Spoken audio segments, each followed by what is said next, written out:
Prise directe. Restez connectés, restez informés. Prise directe. Restez connectés, restez informés. Le président chinois Xi Jinping effectue du 20 au 22 mars une visite d'État en Russie. Il s'agit de sa 9e visite en Russie depuis qu'il accède au poste du président chinois et également sa première visite depuis l'entrée en fonction du nouveau gouvernement chinois. Quelle est l'importance de ce déplacement? Quel impact les relations diplomatiques Chine-Russie auront sur la géopolitique et sur la scène mondiale dans l'avenir? Yann Vernery, analyste français dans le domaine de la géopolitique, nous a partagé son point de vue. Prise directe, l'invité. Le déplacement du président chinois Xi Jinping est très important. Il est même crucial. Le premier déplacement d'un chef d'État ou d'un chef de gouvernement est toujours suivi avec la plus grande importance. En se déplaçant à Moscou, le président chinois montre aux acteurs de la politique internationale sa volonté de résoudre ou de participer à la résolution du conflit qui se déroule en Ukraine. Si la Chine arrive à convaincre et l'Ukraine et la Russie à se mettre autour de la table des négociations, eh bien, c'est pour le monde une bonne nouvelle. Ce serait une très bonne nouvelle puisque cela voudrait dire que l'on assisterait à la fin des problèmes de logistique, à la fin des tensions sur les céréales. On en est encore loin, mais on est quand même en droit d'espérer qu'une solution va être trouvée au conflit ukrainien.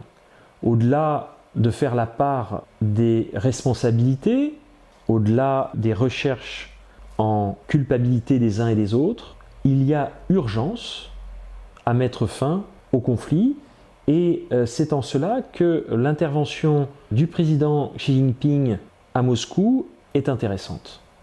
La crise ukrainienne qui a débuté depuis plus d'1 an est entrée au présent dans une phase critique.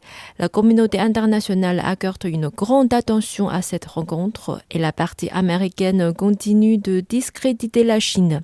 Aux yeux de M. Vernery, quel est le but poursuivi par les États-Unis? Voici sa réponse. Il y a un proverbe russe qui dit qu'on ne trouve du fromage gratuit que dans les pièges à souris.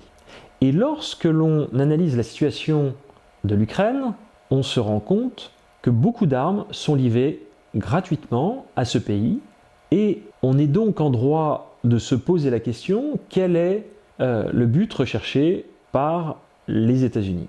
On a longtemps dit que les États-Unis étaient le gendarme du monde.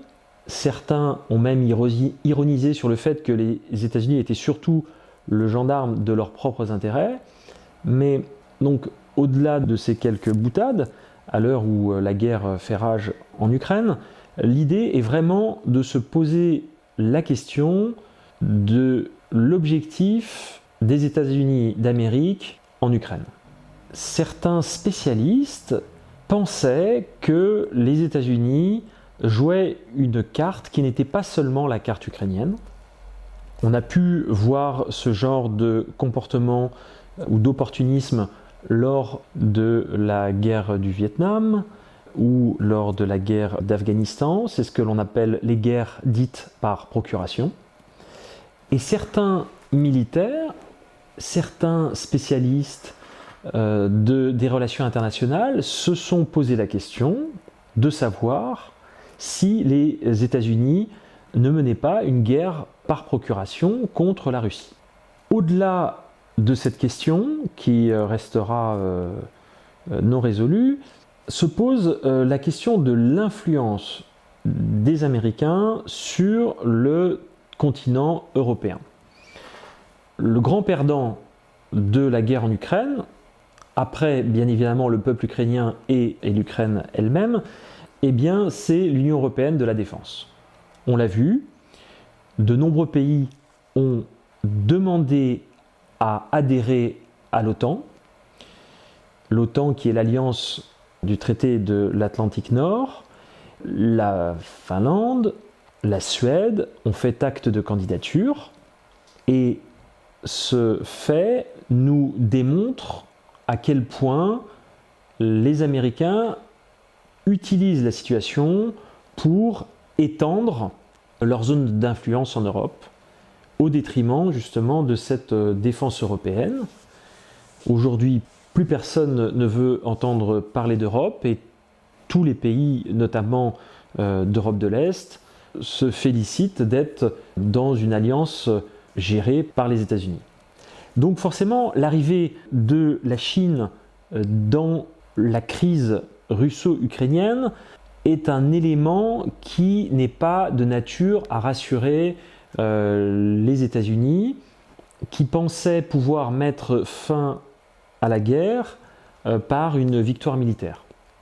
Depuis maintenant plus d'1 an, les Américains livrent des armes, les Ukrainiens arrivent à défendre leur pays grâce à la bravoure et au courage des soldats, mais aussi grâce aux armes livrées par les Occidentaux.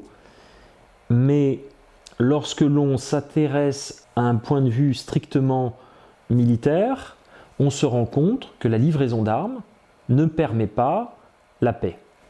Et c'est en cela que l'intervention de la Chine est intéressante, et surtout c'est en cela que les États-Unis sont froissés, parce que l'influence américaine en Ukraine risque d'être contrecarrée par un plan de paix ou des négociations qui pourraient être imposées à la Russie et à l'Ukraine dans le but de mettre fin au conflit et aux milliers de morts que l'on peut avoir quasiment toutes les semaines, quand ce n'est pas tous les jours. Est-ce que les parties prenantes au conflit veulent la paix? Est-ce que les parties prenantes au conflit veulent la guerre? C'est une vaste question, c'est un débat qui risque de ne pas avoir de réponse. Néanmoins, très vite, on va être confronté à la question d'une paix nécessaire et durable. Une paix qui ne peut passer que par les négociations. On l'a vu, depuis maintenant plus d'1 an, les combats s'enlisent et la solution militaire n'est pas forcément celle qui amènera la stabilité à court terme. Cette édition du Presse Direct touche à sa fin. Merci de nous avoir suivis. À la prochaine.